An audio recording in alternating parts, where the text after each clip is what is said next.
Ayo simpan hartamu di langit. Infak dan sodakoh Bank Syariah Indonesia, nomor rekening 10352082887. Bank Muamalah, nomor rekening 30102155555 atas nama Yayasan Khalid Basalamah. Jazakumullahu khairan. Assalamualaikum warahmatullahi wabarakatuh. Alhamdulillah, kalimat yang mulia selalu terucapkan dari lisan orang-orang beriman kepada Zat yang Maha Mulia, Maha Adil, Maha Kuasa, satu-satunya pencipta, pemilik, penguasa, semua yang di langit, semua yang di bumi, semua yang di kedalaman lautan, terjangkau atau tidak terjangkau oleh mata kita, yaitu Allah Subhanahu wa Ta'ala. Dan sebagai orang yang beriman, kita sangat yakin kalimat Alhamdulillah adalah kalimat penghubung antara kita dengan Sang Pencipta Allah, yang dengan kalimat ini kalau diucapkan dengan tulus, maka segala kebutuhan kita akan dipenuhi olehnya, karena Allah telah menjadikan kalimat Alhamdulillah sebagai kalimat berterima kasih atau bersyukur kepadanya. Maka jadilah sosok muslim yang selalu membasahi lidah dan bibirnya dengan kalimat ini.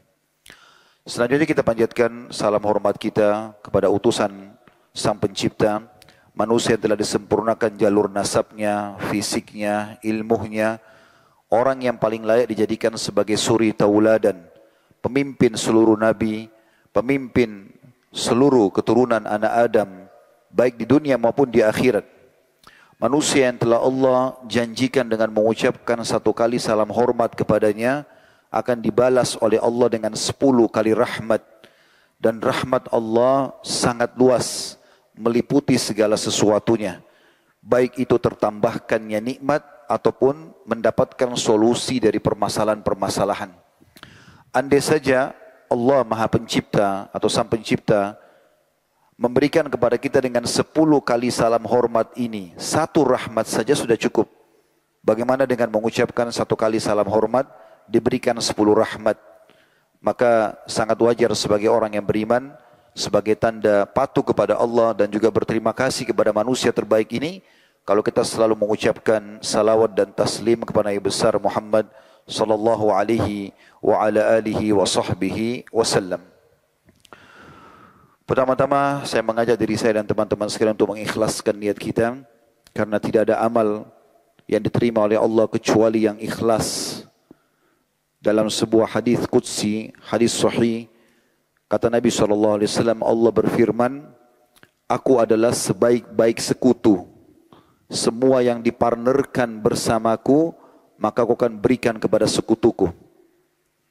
Dalam hadis yang lain, juga hadis sahih, ada seorang sahabat mengatakan, ya Rasulullah, boleh enggak orang berjihad karena Allah juga diikutkan untuk reputasi, sekaligus untuk terkenal, dikenang, dijunjung, dipuji dan dipuja? Maka kata Nabi SAW, tidak bisa. Terus saja sampai 3 kali orang itu mengulangi, maka Nabi SAW mengatakan tidak bisa. Siapapun yang mempartnerkan Allah dengan makhluknya, maka tidak akan diterima. Teman-teman hadir di masjid ini, tentu niatnya baik, ingin mendatangi rumah Allah Subhanahu wa Ta'ala, dan juga untuk mendengarkan ilmu, maka ini niat yang baik, harus murni karena Allah. Bukan karena diajak oleh teman, bukan hanya sekedar mau tahu, ramai atau tidak, bagus atau tidak yang disampaikan. Dan dalam majelis ilmu tidak perlu melihat siapa yang menyampaikan, tapi apa yang disampaikan. Andai saja disampaikan itu benar, qala Allah, qala Rasul alaihi salatu wassalam, maka kita terima. Maka ini penting untuk kita mulai majlis kita dengan keikhlasan. Selanjutnya saya mengucapkan jazakumullahu khairan, jazakumullahu khairan, jazahumullahu khairan kepada Pak Bupati dan seluruh jajarannya, ya, seluruh pejabat pemerintahan Kabupaten Goa atas kesempatan yang diberikan ini, dan juga seluruh teman-teman kaum muslimin dan muslimat yang hadir di sini. Semoga ini menjadi tambahan pahala kita di sisi Allah Subhanahu wa Ta'ala. Saya yakin saya jauh-jauh datang dari Jakarta dan Anda juga jauh-jauh meninggalkan rumah, mungkin ada di sini yang dari luar kota Goa ataupun Makassar, itu pasti karena berharap sesuatu yang kita bisa dapatkan, yaitu ilmu. Maka ini sebuah ibadah yang sangat baik, dan tidak akan terjadi terlaksana majelis ilmu yang mulia kecuali kita sama-sama mengikhlaskan niat. Kejar pahalanya saudaraku seiman. Kejar pahalanya. Kata Nabi SAW, siapa yang keluar ikhlas untuk menuntut ilmu, maka dia seperti mujahid di jalan Allah.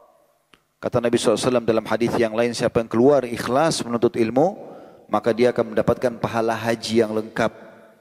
Ini bukan main-main. Ini bukan hanya sekedar meramaikan masjid. Hanya tes saja atau testimoni atau seremoni saja.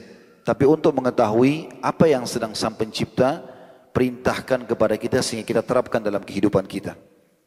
Semoga ini semua menjadi tambahan amal soleh buat kita semua. Dan semoga semua yang hadir di sini, yang mengikuti acara ini, baik langsung secara offline ataupun dari medsos, dan ataupun nanti siaran ulang di saat kami sudah mengangkatnya insya Allah di medsos, semuanya hajat-hajatnya dikabulkan oleh Allah Subhanahu Wa Taala. Semua dosanya diganti oleh Allah menjadi pahala, dan semoga Allah satukan kita semua di surga firdausnya tanpa hisab, semuanya disatukan dalam majlis ilmu yang mulia ini. Baik, saya akan mulai teman-teman sekalian. Setelah saya mempertimbangkan kira-kira materi apa yang dipilih, saya melihat ada satu fenomena yang sering kita lalui setiap hari, setiap saat. Bisa kita katakan setiap saat, karena di saat orang ngantuk, orang akan lakukan perbuatan ini, yaitu tidur, atau memang setiap harinya. Baik di siang ataupun di malam hari, tapi yang dipastikan malam hari seperti ini, kita akan melalui satu tanda-tanda kebesaran Allah, yaitu tidur. Tapi karena seringnya kita melakukan perbuatan ini, kita tidak melihat tanda-tanda itu. Dan pada kesempatan ini, kita akan coba mengorek lebih dalam mutiara-mutiara dan hikmah dari kekuasaan Sang Pencipta pada tidur itu sendiri.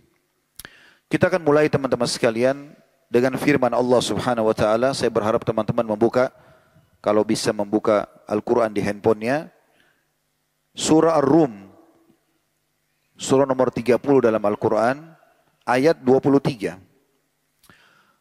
Surah Ar-Rum, ayat 23. Perhatikan bagaimana Allah memang menjadikan tidur yang selalu kita lakukan setiap harinya, itu adalah tanda-tanda kebesaran. Berbunyi, a'udzubillahi minasyaitonirrajim, wa min ayatihi manamukum bil-laili wan-nahari wabtiga'ukum min fadli. Inna fi dzalika laayatin liqaumin yasma'un. Artinya, dan di antara tanda-tanda kebesaran Sang Pencipta Allah, bukti kalau Dia ada, adalah tidur kalian di malam hari. Dan juga di siang hari pada saat kalian beraktivitas mencari karunia-Nya, mencari rezeki. Sesungguhnya pada yang demikian itu terdapat tanda-tanda kebesaran Allah bagi kaum yang mau mendengarkan. Jadi memang kita bukan hanya sekedar membahas, mungkin ada yang melihat judul kita di flyer, lalu mengatakan bahasan tentang tidur, apalagi modelnya seperti tablik akbar seperti ini, apa perlu dibahas? Maka jawabannya iya. Karena ini fenomena sesuatu yang sering kita lakukan dalam keseharian. Dan ini tanda-tanda kebesaran Allah. Terlebih lagi ada sebuah hadis, saudaraku seiman. Hadis ini disebutkan oleh Syekh Al-Albani dalam silsilah hadis sahih nomor 1087. Di mana Nabi SAW bersabda, An-naumu akhul maut. Tidur itu saudaranya kematian. Wala yanamu ahlul jannah. Dan penghuni surga tidak akan pernah tidur. Karena mereka akan merasakan nikmat abadi. Apa maknanya sabda Nabi SAW ini? Setiap kali kita mau tidur teman-teman, itulah sebenarnya tanda-tanda kematian kita. Jadi kalau ada orang merasa dirinya tidak mungkin mati, jawabannya pada saat dia tidur. Dia mengantuk berat, dia tidur mau nggak mau. Kalau dia paksa untuk tidak tidur, dia tidak akan mampu, pasti dia akan tertidur. Kalau dia paksakan tidak tidur di ranjang di rumahnya, dia akan tertidur di pinggir jalan kalau sudah sangat letih. Dan Nabi SAW mengatakan tidur itu adalah saudaranya kematian. Artinya itu tanda-tanda, begitulah kalau engkau akan menghadapi kematian kelak. Tiba-tiba saja mati.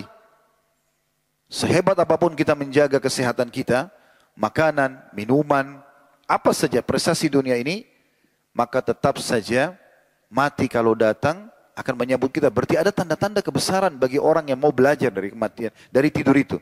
Salah satunya adalah kita pasti akan meninggal dunia. Ini yang dimaksudkan dalam makna ayat tadi. Demikian pula Allah berfirman dalam surah Al-Furqan. Surah nomor 25. Di ayat 47. A'udzu billahi minasyaitonir rajim. Al-Furqan surah nomor 25 ayat 47. Wa huwal ladzi ja'ala lakumul laila libasan wan nauma subatan wa ja'ala an-nahara nusyura. Dan dialah yang telah menjadikan untuk kalian malam itu libas. Gelap, ya. Bahasa Arab libas itu pakaian, seperti menyelimuti kita. Kita pakai pakaian untuk apa? Untuk melindungi diri. Nah, malam itu Allah jadikan sebagai libas. Jadi kita kayak terlindungi, tertutupin. Sempurnanya adalah dengan digunakan wan nauma subata, dan kalian tidur untuk istirahat. Supaya kita bisa memberikan energi untuk tubuh kita. Tanda-tanda kebesaran Allah, ya. Dan semua orang pasti melalui tidur ini. Bahkan bukan cuma manusia. Hewan-hewan pun demikian adanya. Sebagaimana kita tahu. Dan Allah menjadikan siang itu sebagai waktu untuk bergerak, bekerja. Dalam surah Naba, surah nomor 78 juga, Allah sebutkan di ayat 9-nya, وَجَعَلْنَا نَوْمَكُمْ سُبَاتًا. Dan kami jadikan tidur kalian itu sebagai istirahat. Untuk memberikan hak tubuh. Bagaimana baginda Nabi SAW menegur Abu Darda radhiyallahu anhu? Karena dia di malam hari tidak tidur. Semalam suntuk ibadah. Maka Nabi SAW mengatakan dalam potongan hadis yang panjang diantaranya, sesungguhnya badanmu punya hak. Artinya perlu diistirahatkan. Begitu juga ada sahabat 3 orang yang berjanji dan berikrar di masjid Nabi SAW karena mereka merasa butuh ibadah ekstra. Semua yang umumnya disampaikan Nabi SAW mereka rasa sudah kerjakan. Maka mereka coba mendatangi rumah baginda Nabi SAW dan bertemu dengan Ummul Mukminin Aisyah radhiyallahu anha. Lalu bertanya, apa yang Nabi SAW kerjakan di rumah? Kata Aisyah radhiyallahu anha, Nabi SAW mengerjakan apa yang seseorang di antara kalian laki-laki kerjakan di rumahnya. Kalau ada pekerjaan dia selesaikan atau dia bekerja sama dengan istrinya, ada sesuatu yang dia perlu bantu, dia bantu sallallahu alaihi wasallam. Dan kalau diiqamahkan, kalau diazankan, dikumandangkan azan, maka beliau pergi ke masjid sholat. Maka rupanya 3 orang sahabat ini seperti ingin sesuatu yang lebih berat. Maka mereka 3-3 masuk ke masjid lalu mengikrarkan. Yang satu mengatakan, mulai sekarang saya tidak mau tidur malam hari. Selalu saya akan ibadah. Tidak mau tidur, tidak mau istirahat. Yang satu mengatakan mulai sekarang saya akan puasa, tidak mau buka puasa sampai saya sudah tidak tahan lagi. Mereka ingin ibadah yang tidak umum orang kerjakan. Jadi kalau hari ini puasa, azan maghrib dia masih mampu, dia lanjut besok. Masih mampu, dia lanjut hari ketiga.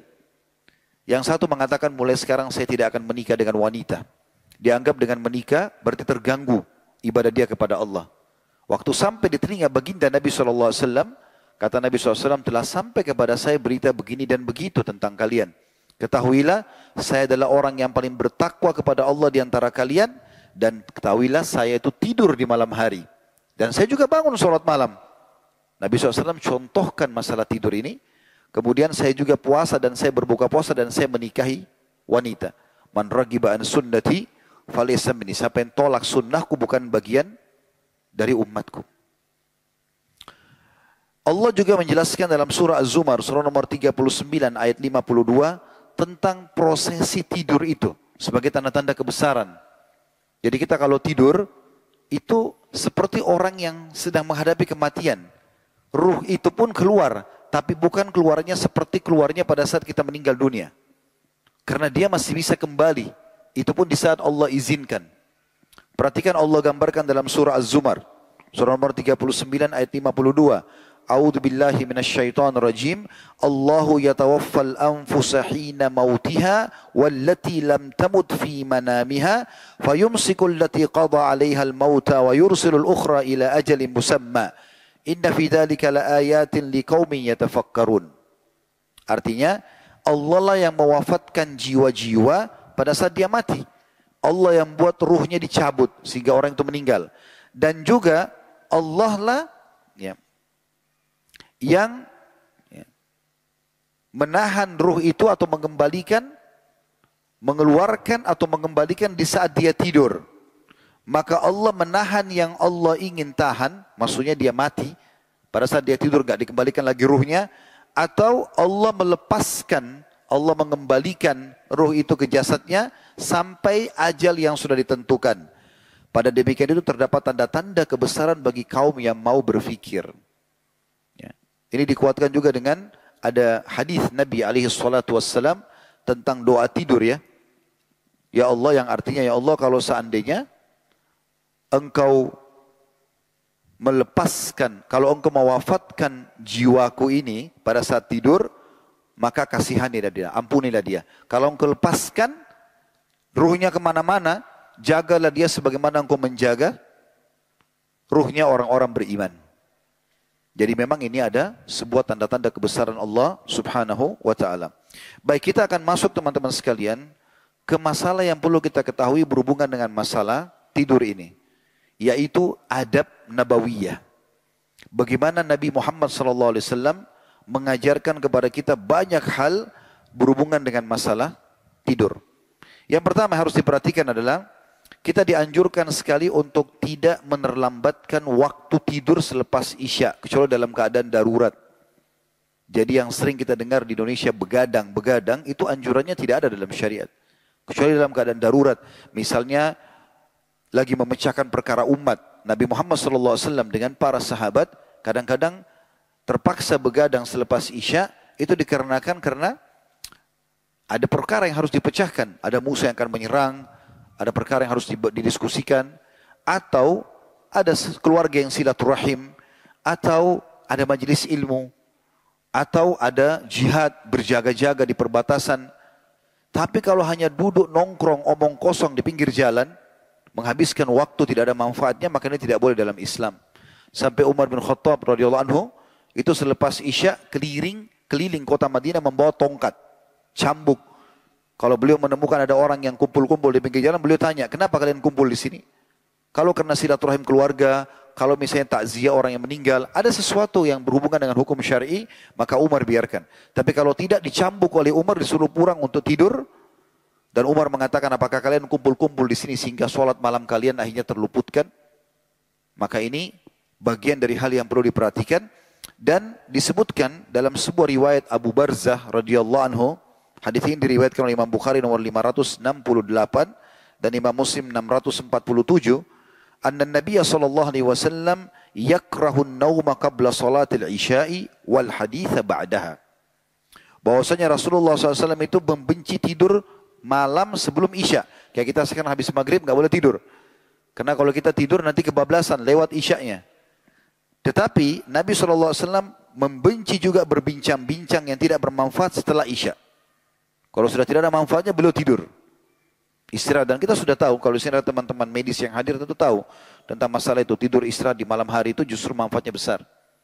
Ya. Ditemukan ada penelitian, kalau orang yang tidur istirahat tepat waktu di malam hari, cukup di awal malam seperti habis Isya, dan dia bangun di sepertiga malam. Kalau kita jam 2 tidur bangun untuk sholat malam, ini waktu yang paling bagus untuk kesehatan. Sampai mungkin orang-orang yang punya penyakit jantung, stroke, biasanya di waktu-waktu tengah malam sebenarnya dibangunkan untuk jalan bergerak-gerak. Dia di halaman rumah sakit supaya mereka tidak kena stroke di waktu-waktu itu. Jadi ini ada tanda-tanda kebesaran di sini. Makanya Nabi SAW mengingatkan masalah itu. Dan Abu Daud, Imam Abu Daud yang menulis Sunan Abu Daud menulis bab khusus judulnya Bab Nahi Anis Samr, atau larangan begadang tanpa ada hajat. Yang kedua, hendaklah seseorang pada saat mau tidur itu selalu dalam keadaan suci, berwudu. Ini jangan dianggap remeh teman-teman. Wudu seperti wudu sholat. Mulai malam ini rutinkan. Karena ada hadis yang sahih menjelaskan masalah itu. Ya. Kata Rasulullah SAW, hadis ini diriwayatkan At-Tabarani, "Tahhiru hadhil ajsada tahharakumullah." Sucikan dan bersihkan jasad-jasad kalian ini, niscaya Allah akan mensucikan kalian. Maksudnya sucikan dari dosa-dosa, ya. Fa innahu laisa 'abdun yabitu tahiran illa bata ma'ahu malakun fi syi'arihi wala yanqalibu sa'atan minal laili illa qala Allahumma ighfir li 'abdika fa innahu bata tahira. Nabi SAW mengatakan bersihkan jasad kalian, maksudnya dengan wudu, ya, dengan mandi, juga dengan bertaubat kalau dari sisi dosa-dosanya. Jika seseorang, karena semoga Allah sucikan diri kalian, jika seseorang hamba tidur dalam kondisi suci, maksudnya berwudu, maka malaikat akan bersama di dalam pakaiannya. Bagaimana Allahu alam? Tapi malaikat Allah titipkan bagi setiap orang yang wudu sebelum tidur.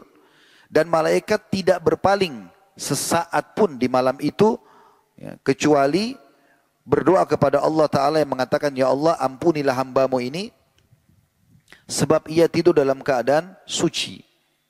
Atau tidaklah seorang hamba yang tidur tadi dalam kondisi bersuci, bergerak kanan ke kiri dalam kondisi tidur kita tidak sadar. Tapi setiap kali kita bergerak, malaikat selalu mengatakan, ya Allah ampuni dia karena dia tidur dalam keadaan suci. Dalam riwayat yang lain dikatakan, ya, siapa yang tidur dalam keadaan suci, kalau dia meninggal, meninggal di atas fitrah, di atas Islam. Dipastikan dia di atas Islam.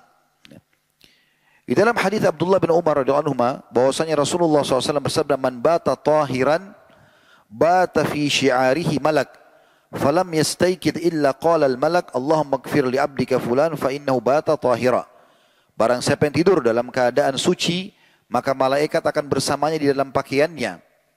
Dia, orang yang tidur ini, tidak akan bangun hingga malaikat mendoakan dia sambil mengatakan, ya Allah ampunilah hambamu fulan ini karena ia tidur dalam keadaan berwudu. Hadis sahih diriwayatkan oleh Ibnu Hibban. Al-Hafidh Ibnu Hajar, seorang ulama rahimahullah, berkata atau menjelaskan beberapa keutamaan berwudu sebelum tidur. Ada banyak manfaat dari berwudu sebelum tidur, kata beliau. Di antaranya, orang itu tidur dalam keadaan suci agar ketika kematian menjemputnya, dia berada dalam keadaan sempurna. Dari hadis ini juga terdapat pelajaran agar kita dapat selalu menyiapkan diri menghadapi kematian dengan mensucikan hati, karena kesucian hati lebih diutamakan daripada kesucian badan. Ini perkataan Ibnu Hajar rahimahullah, dan beliau mengatakan lebih ditekankan lagi untuk orang yang sedang berhadath, terutama dalam keadaan junub. Kalau orang sudah berumah tangga, mereka hubungan biologis, boleh nggak tidur kalau belum mandi? Boleh, tapi dianjurkan berwudu terlebih dahulu agar bisa kembali segar, atau kalau dia ingin sempurna, dia mandi sekaligus sehingga dia bisa tidur dalam keadaan suci dan dari semua hadath. Kemudian di antara manfaat wudu ini untuk mengundang mimpi yang baik. Ternyata ini hikmah disampaikan Ibnu Hajar, akan mendatangkan mimpi-mimpi yang baik dan dijauhkan dari permainan syaitan ketika tidurnya. Ini dijelaskan oleh Ibnu Hajar dalam Fathul Bari Syarah Sahih Bukhari, jilid 11 halaman 110. Sudah masuk waktu Isya? Sudah. Baik, saya akan sampaikan sebuah masih lanjutan masalah ini, ya. Dan kita tutup insya Allah, kita sholat Isya dulu. Anjuran Nabi SAW dalam keadaan berwudu itu juga dengan tidur balik sisi kanan. Ini jangan dianggap remeh, balik sisi kanan. Dan meletakkan telapak tangan kanan di bawah pipi kanan. Serta membaca doa, nanti akan banyak doa-doa kita sebutkan insyaAllah. Allahumma aslamtu wajhi ilaik. Ya Allah, aku menyerahkan wajahku, ya. Atau tundukkan wajahku kepadamu. Wa fawwadtu amri ilaik, dan aku pasrahkan urusanku kepadamu. Wa alja'tu dhahri ilaik, dan aku sandarkan punggungku kepadamu.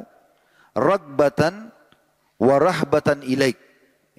Aku lakukan itu karena rasa takut akan siksamu dan berharap semua rahmatmu. Ya. La malja'a wa la manja minka illa ilaik. Tidak ada tempat berlindung dan menyelamatkan diri dari hukumanmu kecuali kepadamu.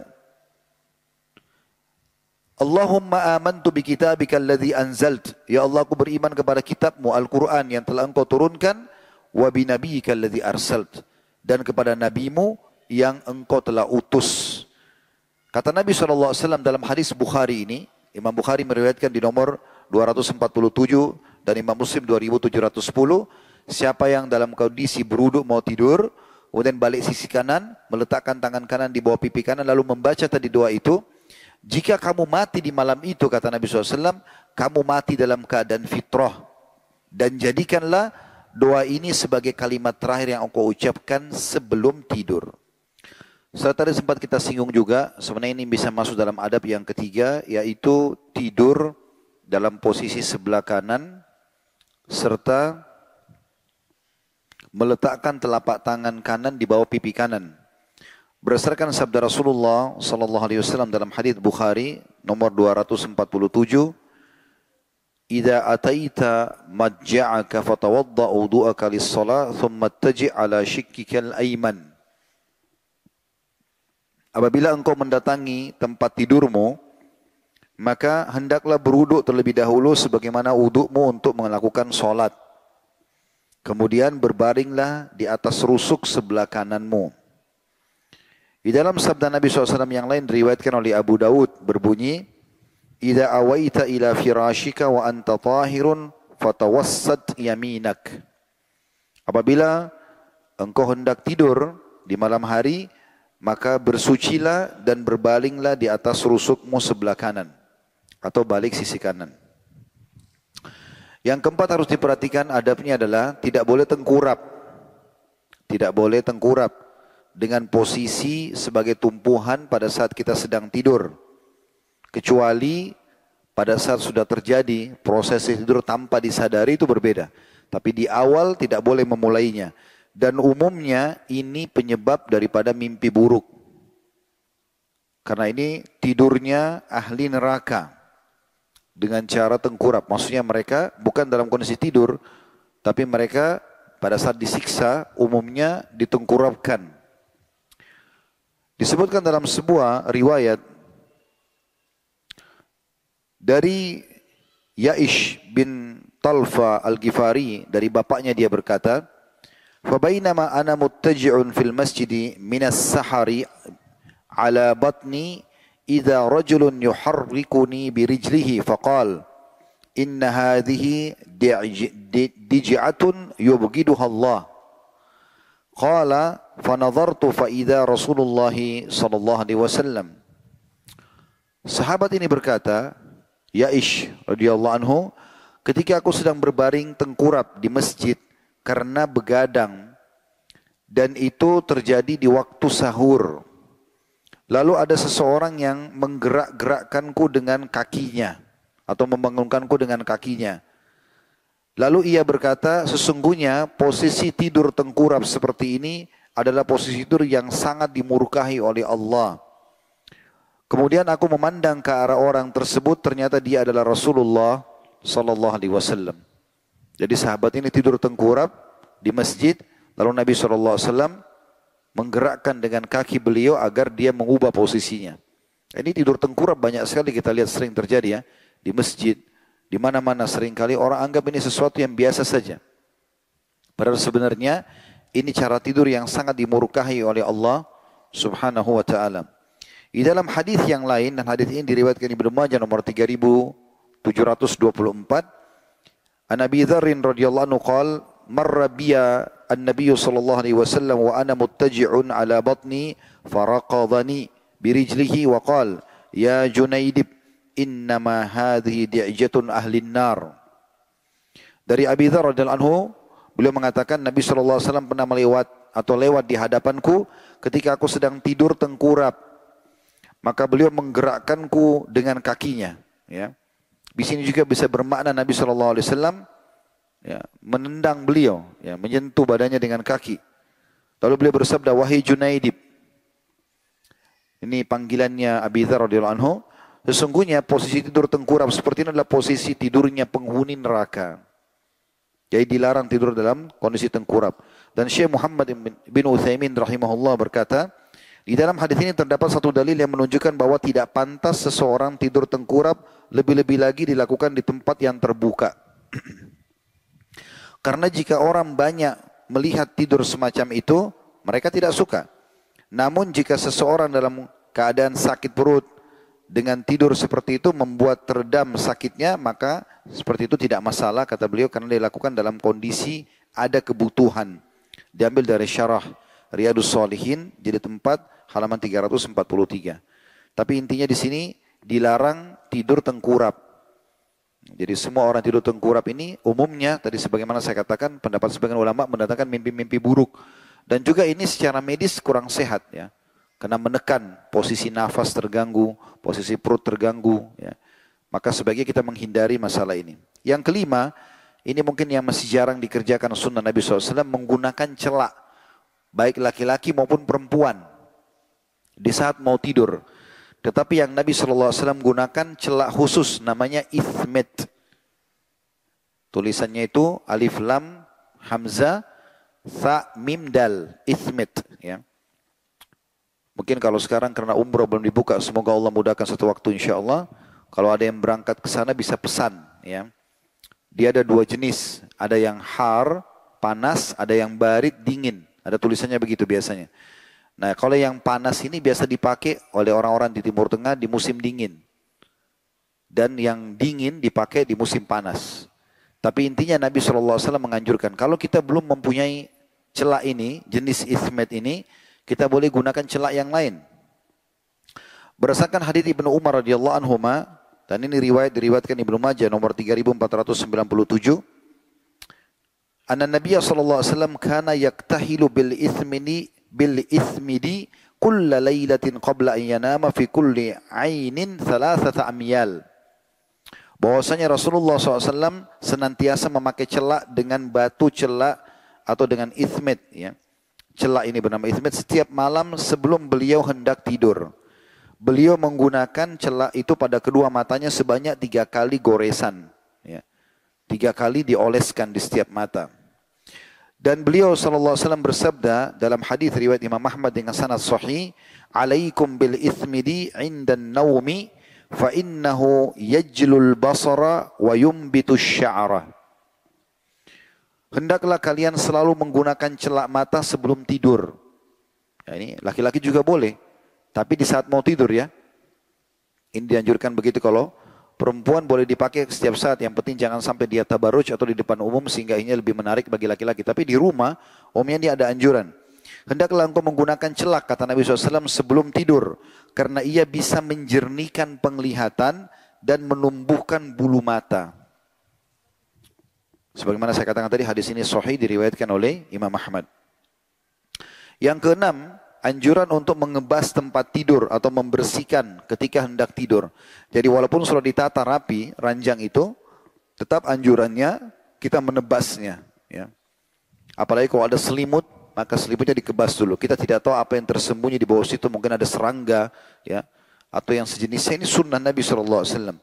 Sebagaimana disebutkan dalam hadis Bukhari nomor 6320 dan Imam Muslim riwayatkan nomor 2714.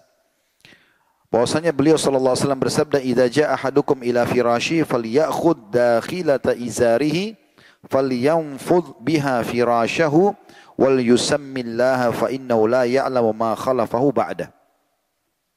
Jika salah seorang dari kalian akan tidur, hendaklah mengambil potongan kain, ya, kain apa saja, lalu mengibaskan tempat tidurnya dengan kain tersebut sambil mengucapkan bismillah. Karena ia tidak tahu apa yang ada di situ. Bisa jadi juga sini ada syaitan yang tidak nampak dengan mata atau yang lainnya. Apalagi di saat rumah kita gelap, tidak terlihat. Ya. Ini anjuran ulama, walaupun dalam kondisi ranjang sudah dirapikan bersih, tetap sunnah Nabi SAW menebah. Juga sabda Nabi SAW dalam hadis yang diriwayatkan oleh Imam Bukhari, "Idza jaa ahadukum firashahu falyanfudhu bisanifati thawbihi thalatha marrat wal yakul bismillah bismika wal yakul bismika rabbi wada'tu jambi wa bika arfa'u in amsakta nafsi fakfir laha wa in arsaltaha fahfadha bima tahfadhu bihi ibadaka as-salihin." Hadis ini hadis sahih riwayat Bukhari. Ini sekaligus menguatkan apa yang kita sampaikan tadi. Kalau orang tidur itu ruhnya keluar, tetapi bukan keluar seperti mati yang tidak kembali lagi. Kalau Allah masih panjangkan umurnya, kembalilah ruh itu. Kalau tidak Allah tahan, maka dia wafat.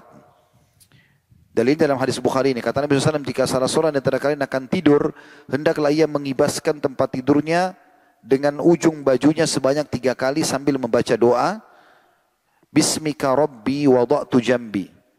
Dengan namamu ya Allah, aku tidur. Wa bismika arfa'u, dan dengan namamu pula aku nanti bangun, ya, aku mengangkatnya. In amsakta nafsi, kalau engkau tahan nanti ruhku, enggak dikembalikan lagi, faghfir laha, maafkanlah. Wa in arsaltaha, dan kalau kau mengutusnya, ruh itu jalan kemana, entah dengan izin Allah kemana, fahfadha bima tahfadhu bihi ibadakas salihin. Maka jagalah dia sebagaimana engkau menjaga ruhnya orang-orang saleh atau orang-orang beriman. Orang beriman itu biasanya dengan izin Allah dijaga, tidak akan diganggu oleh syaitan. Yang ketujuh, meletakkan tangan, hendaklah mensucikan, ya, diri dari semua perasaan dengki dan benci, dendam. Hatinya dibersihkan. Beranjak daripada sebuah riwayat yang sahih, bahwasanya Nabi SAW mengulangi sebanyak 3 kali. Akan masuk 3 hari. Bukan 3 kali, 3 hari. Akan masuk dari pintu masjid ini ahli surga. Maka semua mata sahabat tertuju ke pintu tersebut. Masuklah seorang sahabat yang tidak begitu dikenal. Tidak meriwayatkan hadis, jarang ngobrol sama orang-orang. Tapi Nabi bilang dijamin masuk surga. Lalu orang itu masuk. Orang semua sholat. Sebagian sahabat berpikir mungkin ini jaminan buat dia, sudah selesai. Tapi rupanya Nabi SAW ulangi lagi besok. Akan masuk dari pintu ini ahli surga. Ternyata masuk orang yang sama, sampai 3 hari. Akhirnya salah satu sahabat, sehingga saya Abdullah bin Mas'ud radhiyallahu anhu, bertamu ke rumah itu lalu bertanya, apa sebabnya gitu. Tentu ceritanya cukup panjang, dia nginap di rumahnya segala macam. Dan dia memperhatikan ibadah orang ini sepertinya biasa saja gitu. Apa yang dikerjakan orang itu Abdullah bin Mas'ud kerjakan. Maka kemudian ditanya, apa sebenarnya yang kau lakukan sampai Nabi SAW jamin untukmu surga? 3 hari berturut-turut. Dia bilang, kalau itu yang kau tanyakan, maka aku tidak pernah menutupkan mata, memejamkan mataku di malam hari kecuali aku sudah bersihkan hatiku dari seluruh kebencian kepada muslimin. Jadi walaupun orang berbuat jahat, kita tidak membencinya. Ini untuk membersihkan hati kita. Urusan dia kita serahkan kepada Allah. Sejahat apapun dia, biarkan Allah yang mengambil alih hukumannya. Tidak usah kita habiskan waktu untuk itu. Coba resep ini teman-teman, ini resep luar biasa. Membantu sekali kita untuk tidak perlu, ya, dongkol, sakit hati. Karena setiap orang berbuat jahat, ya sudah kita kembalikan urusan sama Allah. Kita tetap beraktivitas seperti biasa. Anggap tidak terjadi apa-apa gitu. Maka itu akan sangat memudahkan kita untuk melalui kehidupan. Bukan berarti kita menganggap remeh. Boleh kita laporkan ke aparat. Boleh saja. Ya. Tetapi untuk kita balas dendam dengan kita menonjoknya, kita membunuhnya, ini semua tidak ada dalam syariat Islam. Dan selalu didahulukan kita memaafkan. Sering kami sampaikan dalam beberapa tablik akbar yang lalu-lalu, mungkin teman-teman yang biasa hadir tidak asing dengan penjelasan ini. Saya mengatakan kalau seandainya ada orang berbuat jahat dengan kita, perintah pertama syariat adalah memaafkan. Kita disuruh maafkan. Orang ghibah, orang fitnah, orang apa saja, antara kita sama Allah kita maafkan dia. Tapi bukan di depan dia. Perintah Allah begitu. Itu ada pahala sendiri. Dia tidak akan lepas dari hukuman sampai terjadi 2 hal. Kita memaafkan di depan dia, mengatakan saya sudah maafkan kamu, bakal lepas dari hukuman, atau memang dia yang minta maaf. Jadi kalau ada yang mengatakan, kalau saya maafkan dia antara saya sama Allah, berarti dia tidak akan dihukum. Enggak, Allah punya cara menghukum dia. Tapi kita supaya tidak sakit hati, maka kita melepaskan semua itu kepada Allah Subhanahu wa taala. Dan ini juga resep awet muda. Karena orang dengan begini tidak mudah dongkol. Baginda Nabi SAW itu teman-teman sekalian tidak pernah menanamkan kebencian. Waktu masuk ke kota Mekah, yang paling beliau benci, sebenarnya di sini tanda kutip ya, maksudnya di sini benci perbuatannya. Nabi sampai diperintahkan oleh Allah SWT diizinkan untuk membunuh 10 orang. Di antaranya itu adalah pembunuh pamannya, Wahsy. Yang menyuruh, yang memberikan hadiah, Hindun, istrinya Abu Sufyan. Ya. Ada Abdullah bin Abi Syarah. Ini orang sepupunya Uthman bin Affan yang pura-pura masuk Islam, nulis wahyu, kemudian dia murtad. Lalu dia bilang, semua yang saya tulis itu kedustaan. Ini ada beberapa orang yang luar kata Nabi SAW, ini 10 orang. Di antaranya 3 orang tadi yang saya sebutkan itu, tentu nama-nama banyak. Cuman 2 yang terbunuh, yang sisanya Nabi SAW maafkan. Ada cerita masing-masing, tapi 3 orang ini akan coba kita kasih gambarannya. Nabi SAW mengatakan 10 orang ini, jangan ada yang dibunuh di Mekah. Siapa yang masuk ke Masjid Haram aman, siapa yang masuk ke rumahnya Abu Sufyan aman, siapa yang tutup pintu rumahnya aman.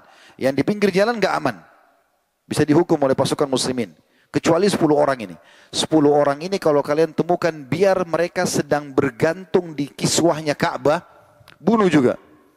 Karena jahatnya dengan Islam dulu. Tapi subhanallah, perhatikan bagaimana Nabi SAW bersikap. Pada saat beliau mengumpulkan wanita-wanita Mekah setelah membebaskan kota Mekah, sudah dikuasai Mekah pada saat itu, mengingatkan mereka tidak boleh berzina, mereka tidak boleh lagi bunuh anaknya setelah mereka masuk Islam. Rupanya Hindun, istrinya Abu Sufyan, yang menyuruh mutilasi, motong hidungnya Hamzah, membelah dadanya, sampai Nabi SAW waktu lihat jenazahnya Hamzah menangis terisak-isak. Kata Umar bin Khattab, saya belum pernah lihat Nabi menangis seperti itu. Karena sedihnya melihat kondisinya gitu. Bukan cuma sekedar mati, tapi seperti itu penghinaan yang terjadi. Dan itu yang perintahkan Hindun. Maka Nabi SAW waktu mengingatkan, tidak boleh kalian begini, tidak boleh kalian begitu. Para wanita yang datang membaiat Nabi SAW. Mereka masuk Islam dan berikan janji setia. Waktu Nabi bilang, dan kalian tidak boleh berzina wahai para wanita. Rupanya di dalam kelompok wanita itu ada Hindun, dia sembunyi pakai cadar. Dia takut dibunuh, dia sudah dengar. Dia termasuk dari 10 orang harus dibunuh. Maka karena dia tidak tahan, dia ngomong. Karena di Mekah dulu, wanita yang bebas, maksudnya bukan budak, itu tidak akan berzina. Maka dia bilang, ya Rasulullah, apakah wanita bebas bisa berzina? Maka kata Nabi SAW, Hindun, Nabi tahu. Langsung dia bilang, asyhadu an la ilaha illallah wa anna Muhammad Rasulullah. Dia tahu dengan syahadat dia bisa selamat. Maka begitu dia syahadat, padahal ini orang pembunuh pamannya Nabi. Dan waktu Abu Sufyan masuk Islam, di malam penyerangan kota Mekah itu, Abu Sufyan masuk menyuruh masyarakat Mekah menyerahkan diri. Percuma pasukan Islam sudah depan pintu gerbang Mekah. Hindun bilang, jangan percaya orang ini, suaminya. Bunuh saja dia. Saking bencinya dengan Islam. Tapi waktu dia syahadat, Nabi SAW senyum dan menyambut keislamannya. Coba bagaimana akhlak Nabi SAW. Bukan diikuti dengan dendam. Karena sebenarnya dalam Islam kita dianjurkan membenci sikap dan perbuatan seseorang yang salah. Kalau dia mencuri, dia menggibah, dia memfitnah, yang kita benci sikapnya. Kapan dia taubat, dia meninggalkan kesalahan itu, maka selesai. Ada orang non-muslim perangi Islam, tapi setelah itu dia syahadat. Kita tidak perlu kenang lagi masa lalunya. Sekarang dia. Di sebelah Anda mungkin ada orang dulu teman SMA, dulu pemabuk, nakal, segala macam. Tapi sekarang dia sudah sholat di masjid, dia sudah tutup aurat, dia sudah ubah keadaannya, sudah hijrah. Kita nggak kenang lagi masa lalunya. Begitu Islam. Karena yang sedang kita soroti bukan fisik, tapi sikapnya. Nah ini poin juga penting untuk diterapkan dalam kehidupan kita. Dan ini anjuran setiap malam pada saat mau tidur. Untuk tidak boleh kita dendam dengan orang. Kembalikan urusannya kepada Allah Subhanahu Wa Taala. Ada orang subhanallah kadang-kadang kena perkara kecil saja.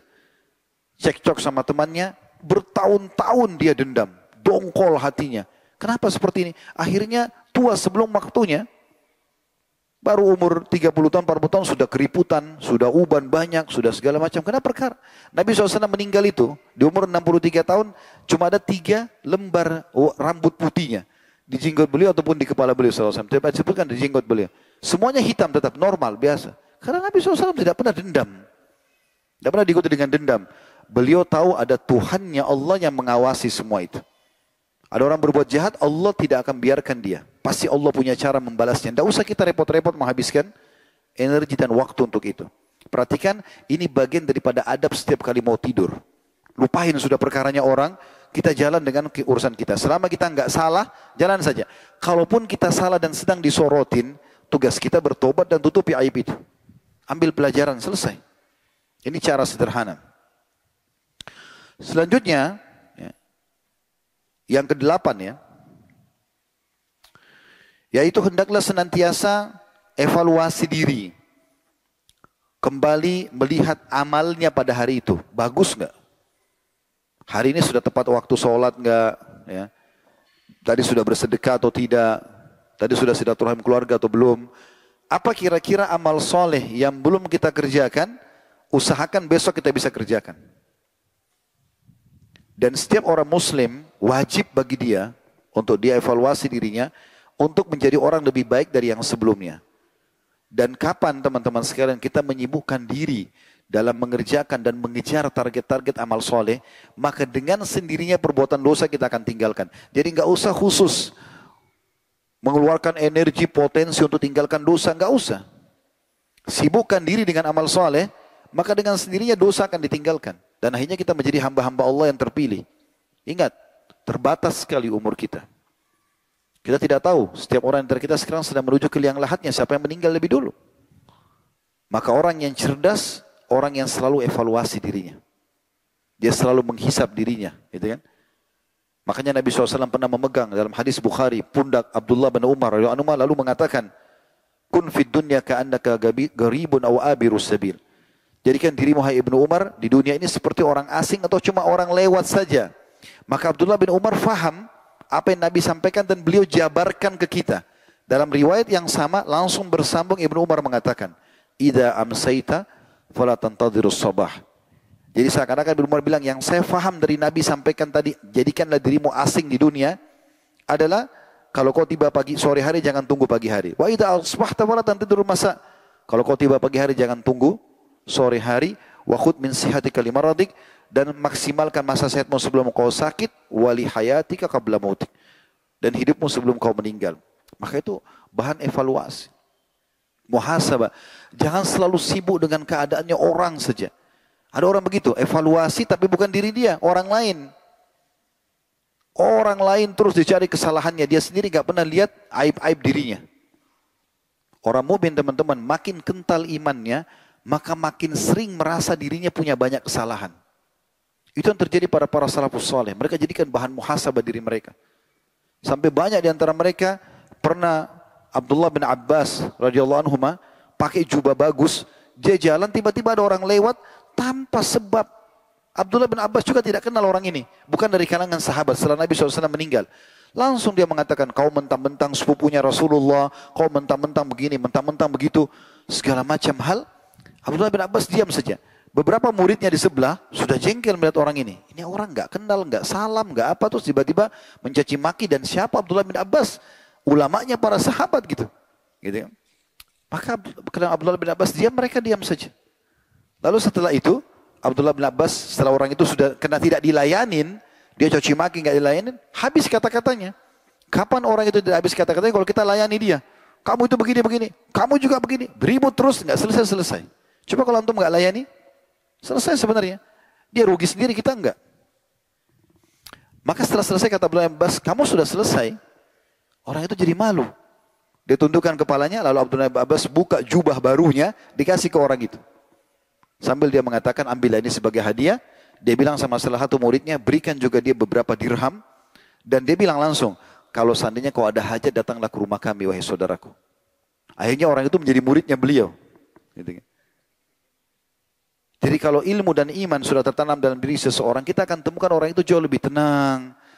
Bahkan masalah sebesar apapun dia dengan tenang menghadapinya. Tidak perlu selalu evaluasi orang, selalu masalahnya orang yang dicari. Ini mungkin banyak sekali kita bisa di negara kita ya. Selalu orang aja yang disorotin. Dia sendiri punya banyak kekurangan. Tapi orang mukmin selalu muhasabah diri dia. Dan ini dianjurkan setiap kali mau tidur. Ini diantara adabnya. Kemudian selanjutnya yang ke-9. Ya. Hendaklah segera bertaubat dari dosa-dosa. Ini sebenarnya diambil dari dalil umum. Sabda Nabi SAW. Dalam hadis Bukhari, sungguhnya saya selalu bertaubat dan beristighfar kepada Allah sehari 100 kali. Ya. Dan ini juga diambil dari sebuah penjelasan dalam buku Adab Islamiyah. Penulisnya Abdul Hamid bin Abdurrahman As-Suhaibani. Beliau mengatakan di antara hal yang harus dilakukan seorang mukmin pada saat mau tidur adalah bertaubat kepada Allah. Karena berpegang pada hadis Nabi SAW yang sahih, at-taubah tajubu ma qablaha. Taubat akan membersihkan semua kesalahan yang lalu. Berarti dia tidak tutup hidupnya kecuali dia sudah membersihkan dosa-dosanya. Yang ke-10, dianjurkan pada saat dia bangun tidur, tadi kan semua itu mau tidur ya. Maaf, yang ke-10, pada saat dia terkaget di malam hari mau tidur. Sebenarnya yang 10 ini harusnya membaca zikir-zikir mau tidur ya. Tapi zikir-zikir saya terlambatkan nanti di bahasan terakhir. Karena cukup banyak doa yang coba kita nanti akan jelaskan. Satu persatu walaupun ada yang belum Anda hafal. Minimal Anda sudah pernah mendengarkan terjemahan dan maknanya gitu ya. Tapi kita sekarang langkahin masalah zikir mau tidur di terakhir insyaAllah. Di poinnya, ya, yaitu bagaimana seseorang pada saat terkaget di malam hari, ya, maka dia dianjurkan atau dia bangun, dianjurkan mengusap wajahnya. Mengusap wajahnya. Ya. Diambil daripada hadis riwayat Muslim nomor 763, di mana disebutkan fastaikadha Rasulullah sallallahu alaihi wasallam fajalasa yamsahul nauma an wajhihi biyadihi. Ketika Rasulullah sallallahu alaihi wasallam bangun dari tidurnya, maka beliau pun duduk dan mengusap wajahnya dengan tangannya. Anjuran yang ke-11, bersiwak. Kalau kita pakai sikat gigi, ya. Dan itu yang dicontohkan oleh Nabi SAW dalam hadis Bukhari nomor 245 dan 255. Tentu kalau tidak ada siwak, Anda bisa pakai sikat gigi kalau sekarang, ya. Ini anjurannya. Dikatakan dalam hadis Hudzaifah radhiyallahu anhu, Hudzaifah radhiyallahu anhu, anna Rasulullah sallallahu alaihi wasallam kana idza staiqadha min al-laili yashusu fahu bis-siwak. Bahwasanya Rasulullah SAW kalau bangun di malam hari, maka beliau membersihkan mulutnya dengan bersiwak. Awal sekali bangun itu, ya. Juga dari hadis Aisyah radhiyallahu anha, qalat kunna nu'iddu li Rasulillah sallallahu alaihi wasallam siwakahu wa tahurahu fayab'athuhu Allahu ma syaa'a yab'athahu min al-laili fayatasawwaq wa yatawadda thumma yusalli 9 raka'atin la yajlisu fiha illa ats-tsamina. Ummul Mukminin Aisyah berkata radhiyallahu anha, kami selalu mempersiapkan untuk Rasulullah SAW siwak beliau dan air wudunya pada saat bangun tidur. Lalu Allah Subhanahu wa taala membangunkan beliau dan Allah, ya, memberikan beliau kesempatan untuk melakukan ibadah di malam hari itu. Lalu beliau bersiwak, wudu dan solat 9 rakaat. Ini salah satu hadis yang menyebutkan tentang tata cara solat malamnya Nabi SAW, ya. Nabi solat malam kadang-kadang 2 rakaat salam, 2 rakaat salam, ada 4 rakaat salam, baru 4 rakaat salam. Witirnya bisa 2 rakaat salam, 1 rakaat atau 3 rakaat sekaligus tanpa tahiyat pertama. Pernah juga Nabi SAW melakukan seperti ini, perhatikan. Dikatakan dan beliau solat 9 rakaat, tidak duduk padanya kecuali pada rakaat ke-8. Jadi 8 rakaat sekaligus, tanpa tahiyat kecuali 1 kali. Dan ini disebutkan dalam riwayat Muslim nomor 746. Dan ini bersiwak ini teman-teman luar biasa, ya. Saya sempat membuka dalam bab bersiwak di Sahih Targhib Tarhib ditulis oleh Al-Mundhiri dan disahihkan oleh Syekh Albani. Di bab siwak dan hadis itu dihasankan oleh para ulama. Kata Nabi SAW, aku diperintahkan, makna hadisnya, aku diperintahkan untuk bersiwak sampai aku mengira, ya, akan ompong. Karena seringnya disuruh bersiwak. Kalau kita kan dalam medis, biasanya dianjurkan sikat gigi sehari 3 kali, ya. Pagi, siang, malam itu yang biasa kita rekam. Atau kita, ya, ingat di benak kita karena ditanamkan. Saya juga waktu kecil seperti itu. Sikat gigi di pagi hari pada saat bangun, siang hari habis makan, gitu kan. Malam pada saat mau tidur, atau kadang-kadang orang cuma 2 kali sehari. Islam memerintahkan puluhan kali bersiwak dalam sehari. Karena ada hadis Nabi SAW yang memerintahkan, kalau aku tidak beratkan umatku, aku akan suruh mereka bersiwak setiap kali mau sholat. Kalau kita sholat sehari 5 kali, berarti sudah 5 kali bersiwak. Itu baru sholat wajib, ya. Belum sholat sunnah, ada qobliyah subuh, ada qobliyah duhur, ada ba'diyah duhur, ada qobliyah asar, ada qobliyah maghrib, ba'diyah maghrib, qobliyah isya, ba'diyah isya. Itu bisa puluhan kali. Belum duha, belum sholat malam, belum tahiyat masjid. Ya. Jadi kita dianjurkan puluhan kali, termasuk juga pada saat kita bangun tidur. Jadi jangan ragu untuk menggunakan siwak untuk membersihkan diri. Bahkan, ya, disebutkan dalam riwayat yang sahih kalau Nabi akhir sunnah yang Nabi SAW jalankan adalah bersiwak. Dalam sebuah riwayat Bukhari, pada saat beliau sudah lemah bersandar di dada Aisyah radhiyallahu anha, maka Abdurrahman bin Abi Bakar radhiyallahu anhu majma'in, ini adiknya Aisyah, laki-laki Abdurrahman masuk rumah Nabi, di kamar Aisyah, di kamar Nabi SAW dalam kondisi bersiwak. Maka mata Nabi SAW ke siwak itu. Aisyah pun paham, lalu beliau mengatakan radhiyallahu anha, ya Rasulullah, apakah anda ingin siwak itu? Nabi SAW memberikan isyarat dengan kepala beliau, iya. Maka dimintalah dari Abdurrahman, lalu dipotong bekas mulutnya Abdurrahman, lalu dicacakan untuk beliau, lalu digosokkan di mulut Nabi SAW. Setelah itu beliau mengatakan, Barir Rafiqul A'la, aku akan memilih Tuhanku yang maha tinggi. Lalu beliau wafat SAW. Akhir sunnahnya adalah siwak. Ya. membersihkan mulut. Jadi tidak ada dalam Islam itu kita, ya, kalau bertemu dengan orang bawa mulut itu nggak akan pernah ada dalam Islam harusnya. Karena sering kita disuruh bersihkan. Sebagian ulama mengatakan kalau tidak ada siwak itu kan dari pohon arak namanya bahasa Arab. Saya tidak tahu bahasa Indonesianya apa. Kalau tidak ada bisa dari ranting pohon yang lain. Kalau tidak ada baru kita atau kita bisa menggunakan sikat gigi. Yang ke-12 kita dianjurkan pada saat bangun istinsar. Istinsar itu maksudnya memasukkan air di hidung dan mengeluarkannya. Ini unik sekali ya. Ternyata syaitan itu pada saat kita tidur, ini bocoran dari Nabi SAW, bertengkar di hidung kita. Bertengkar di hidung kita. Dengarkan hadisnya. Dan hadis ini hadis sahih riwayat Bukhari nomor 3295 dan Imam Muslim 238. Kata Rasulullah SAW, "Idza staiqadha ahadukum min manamihi falyastanthir thalathan, fa inna syaitana yabitu ala khawshumihi." Atau khayshumihi. Khayshumihi, ya, hidungnya. Apabila salah seorang antara kalian bangun dari tidurnya, maka beristinsarlah 3 kali. Kan kita kalau kumur-kumur itu, bahasa Arabnya madmadah. Kalau wudu ya, istinsar itu kita masukkan air ke dalam hidung lalu kita keluarkan. Hirup lalu kita keluarkan. Ya. Maka beristinsarlah 3 kali, karena sungguhnya syaitan bermalam di rongga hidungnya. Ini hadis sahih riwayat Bukhari Muslim ya. Dalam hadis yang lain, dari hadis Abu Hurairah radhiyallahu anhu, Rasulullah SAW bersabda, perhatikan pentingnya membahas masalah tidur ini. Dan ini kata kunci teman-teman, sebelum saya baca hadisnya. Kalau saya tanya kepada anda semua hadir sini, mau nggak bangun tidur dalam kondisi ceria, sehat, dipenuhi hajatnya? Mau nggak dalam kondisi seperti itu? Atau mau nggak bangun dalam kondisi malas, nggak mau berbuat apa-apa? Yang mana anda pilih? Yang pertama atau yang kedua? Coba perhatikan hadisnya ya. Ini hadis yang sahih. Hadis ini diriwayatkan Bukhari nomor 1142 dan Muslim 776, Abu Daud 1306, An-Nasai riwayatkan jilid 3 halaman 203, Ibnu Majah di 1329. Ini hadis sahih. Kata Nabi SAW, "Ya'qidu syaitanu ala qafilati ra'si ahadikum idha huwa nama thalatha uqadin.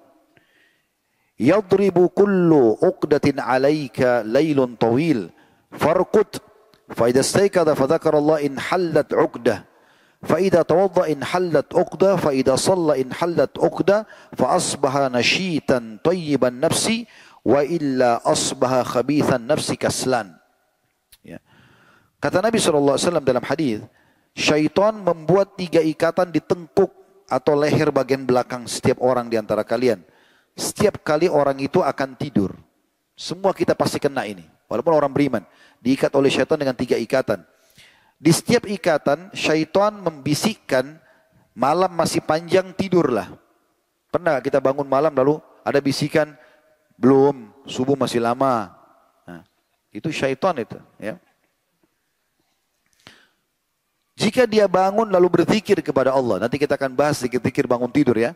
Banyak sekali zikir-zikir yang mulia, yang mudah dihafal dan manfaatnya besar sekali. Kalau dia bangun, dia zikir, walaupun cuma 1 zikir. Dari zikir-zikir bangun tidur, maka lepas 1 ikatan.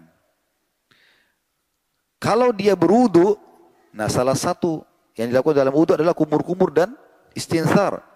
Memasukkan air di hidung dan mengeluarkan dari hidung ya. Kalau dia berwudu, maka lepas 1 ikatan lagi. 2 ikatan lepas.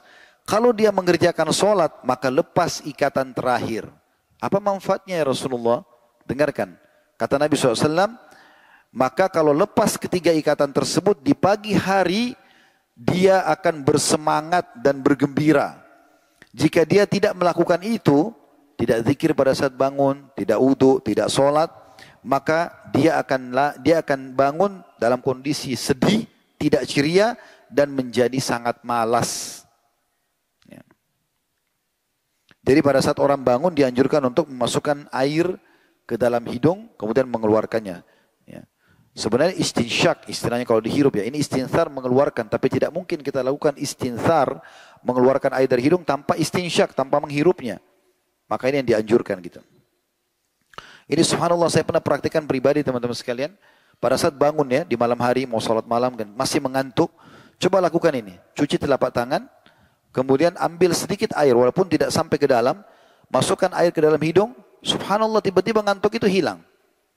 Kuasa Allah Subhanahu wa taala. Karena memang ikatan syaitan itu lepas. Ya. Yang ke-13 dianjurkan mencuci tangan pada saat bangun.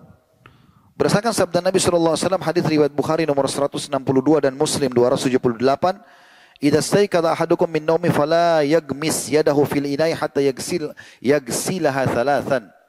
Kalau kalian bangun di malam hari, jangan dia memasukkan tangannya langsung ke dalam bejana. Kalau kita ke dalam ember, kolam, ya, sampai dia mencucinya 3 kali dulu. Dalam riwayat lain, karena dia tidak pernah tahu tangannya menginap di mana tadi malam. Ini dalam sebuah kisah sahih disebutkan, bahwasanya pernah ada orang di masa dulu ya, masa lama, klasik dulu, itu di masa masih di fase-fase Irak dulu. Masa kejayaan Islam di fase Irak. Dia mengatakan, apa itu maksudnya? Kenapa harus cuci tangan? Toh tangan saya kalau tidur ada di sebelah saya. Maka dikatakan dalam kisah ini dia bangun dalam kondisi tangannya ditemukan dalam duburnya. Kuasa Allah SWT. Tidak boleh kita mengolok-olok. Kalau anda mau kerjakan, kerjakan. Kalau tidak ya sudah, tinggalkan. Tapi kalau untuk diolok-olok ini tidak boleh. Yang ke-14, ya, ini khusus kalau orang sedang mimpi buruk. Apa yang harus dia lakukan? Anjurannya adalah, pertama sekali kalau mimpi buruk, teman-teman sekalian membaca ta'awudz. Ta'awudz. A'udzubillahi minasyaitonirrajim. Ya. Berlindung. Karena Nabi SAW bersabda, kita langsung saja dulu ya, dia ta'awudz, dia baca a'udzubillahi, kemudian yang kedua, dia meludah sebelah kiri 3 kali. Meniup ke sebelah kiri 3 kali. Bukan meludah besar ya. Nanti kalau ada istri sebelah untuk meludahin, marah dia. Tapi ditiup ya, ke sebelah kiri 3 kali dengan sedikit ada ludahnya. Ya. Beranjak daripada hadis Nabi SAW dan hadis ini sahih riwayat Bukhari. Al-hulmu minasyaitan. Fa'idha halama falyata'awwad minhu wal yabsuq an shimalihi fa'innaha la tadurru. Mimpi buruk berasal dari syaitan. Semua yang menakutkan, yang tidak enak dilihat. Ya. Dan kita bahkan berterima kasih pada orang yang bangunkan kita. Ya, karena buruknya mimpi itu dari syaitan. Maka jika salah seorang di antara kalian bermimpi buruk, hendaklah dia berta'awud. Baca a'udzubillahi minasyaitonirrajim. Berlindung kepada Allah dari mimpi buruk. Dan hendaklah ia meludah ke sebelah kiri. Niscaya mimpi itu tidak akan membahayakannya. Ini sabda Nabi SAW dalam hadis Bukhari. Semua mimpi buruk, lakukan ini. Ya. Juga dalam hadis yang lain, hadis ini diriwayatkan Imam Muslim, kata Nabi SAW, "Idza ra'a ahadukum ar-ru'ya yakrahuha falyabsuq an yasarihi thalathan wal yasta'id billahi minasyaiton thalathan wal yatahawwal an jambihi alladhi kana alaihi."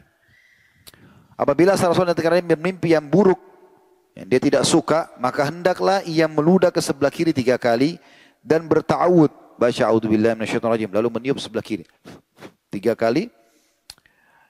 Dan dia mengubah posisi tidurnya. Kalau tadinya dia berposisi apa, dia ubah posisi tidurnya. Kemudian juga dianjurkan untuk tidak menceritakan pada orang lain. Semua mimpi buruk jangan cerita. Beranjak daripada hadis Nabi SAW riwayat Imam Muslim, "Fa in ra'a ahadukum ma yakrah falyakum wal yusalli wa la yuhaddits bihan nas." Kalau salah seorang yang akan bermimpi yang dia tidak senangi, maka bangunlah, kemudian sholatlah dan jangan menceritakan kepada siapapun. Tidak boleh kita menceritakan kepada siapapun. Buruk pun tidak boleh ya. Walaupun orang itu kita kenal, dianjurkan untuk tidak menceritakan. Di dalam hadis yang lain, hadis ini diriwayatkan oleh Imam Bukhari, bahwasanya Rasulullah SAW bersabda, "Fa idza ra'a ahadukum ma yuhibbu fala yuhaddits bihi illa man yuhibb." Kalau salah seorang antara kalian mimpi baik, menggembirakan, dia cuma boleh cerita kepada orang yang dia suka, yang suka juga sama dia. Jangan diceritakan pada musuhnya. Wa idza ra'a ma yakrah falyata'awwad billahi min syarriha wa min syarri syaitan. Kalau dia lihat sesuatu yang buruk dalam mimpinya, maka dia berlindung kepada Allah dari keburukan mimpi itu dan keburukan godaan syaitan. Wal yatfil thalathan, dan dia meniup atau meludah sebelah kiri 3 kali.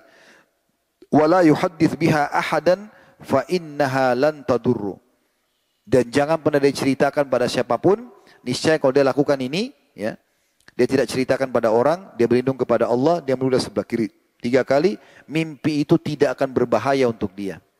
Tidak akan berbahaya untuk dia. Ini hal yang perlu digarisbawahi.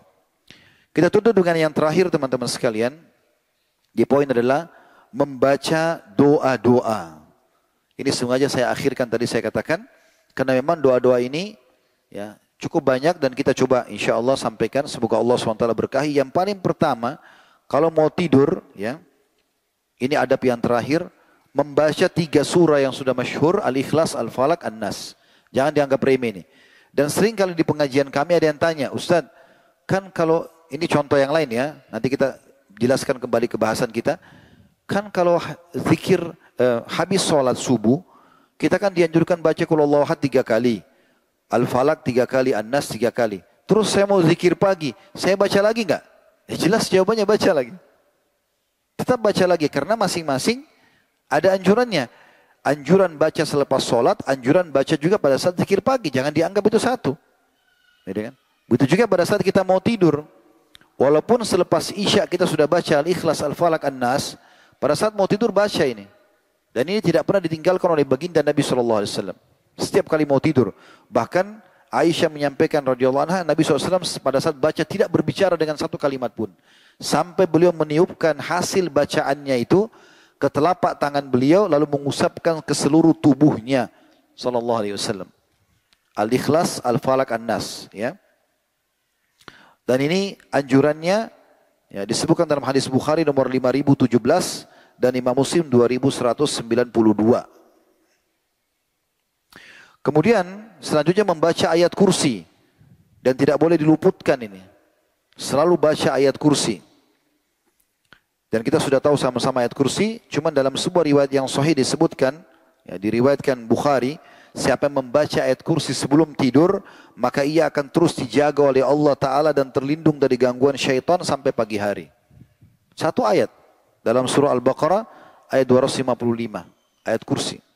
Kemudian membaca selanjutnya 2 ayat terakhir Al-Baqarah. 285, 286. Amanar Rasulullah bima unzila ilaihi sampai akhir ayat. Anjurannya dibaca. Ya. Dan Nabi SAW menyampaikan siapa yang membaca 2 ayat terakhir Al-Baqarah, maka dia akan mendapatkan apa yang dia minta dalam 2 ayat tersebut. Minta diberikan petunjuk, minta dibebankan hal-hal yang dibebankan kepada umat sebelum kita. Sebagaimana Anda bisa baca di terjemahannya, 2 ayat terakhir Al-Baqarah. Dalam riwayat lain, 2 ayat ini akan menjadi pencukup baginya di malam itu. Jadi selamat dari masalah, dan juga dia akan selalu dalam keadaan aman dengan membaca 2 ayat ini. Dianjurkan juga membaca surah Sajadah di saat kita mampu membacanya lengkap ya, dan juga surah Al-Mulk. Ini 2 surah cukup panjang tapi dianjurkan kalau bisa bertahap diterapkan. Lalu selanjutnya dianjurkan baca Al-Kafirun. Dan Al-Kafirun ini dan riwayat-riwayat yang sebelumnya semua diriwayatkan Imam Bukhari, Muslim. Al-Kafirun ini kata Nabi SAW, siapa yang membacanya maka dia dalam keadaan fitrah, atau Al-Kafirun ya, adalah penolak kesyirikan. Adalah penolak kesyirikan, dibaca pada saat mau tidur. Selanjutnya dianjurkan membaca Bismikallahumma amutu wa ahya. Ya Allah, dengan namamu lah aku mati dan aku hidup. Dan ini sejalan dengan tadi yang kita katakan, kalau tidur itu adalah saudaranya kematian. Jadi pada saat tidur itu kita mati sebenarnya. Dan pada saat kita masih bisa bangun, berarti Allah hidupkan kita kembali. Sudah kita jelaskan tadi, kalau Allah tahan ruh kita berarti tidak akan kembali. Meninggallah dia, wafat gitu. Kemudian ada anjuran membaca. Saya bacakan doanya dulu, walaupun belum dihafal, tapi kita ingin ambil terjemahannya ya. Ini masyhur, kalau Anda baca doa-doa mau tidur atau cari, insya Allah di Google cukup banyak artikel menulis. Tapi doa ini mulia. Nabi SAW menganjurkan membaca Allahumma rabbas samawati wa rabbal ard. Wahai Tuhan pencipta pemilik langit dan bumi. Wa rabbal arshil azim.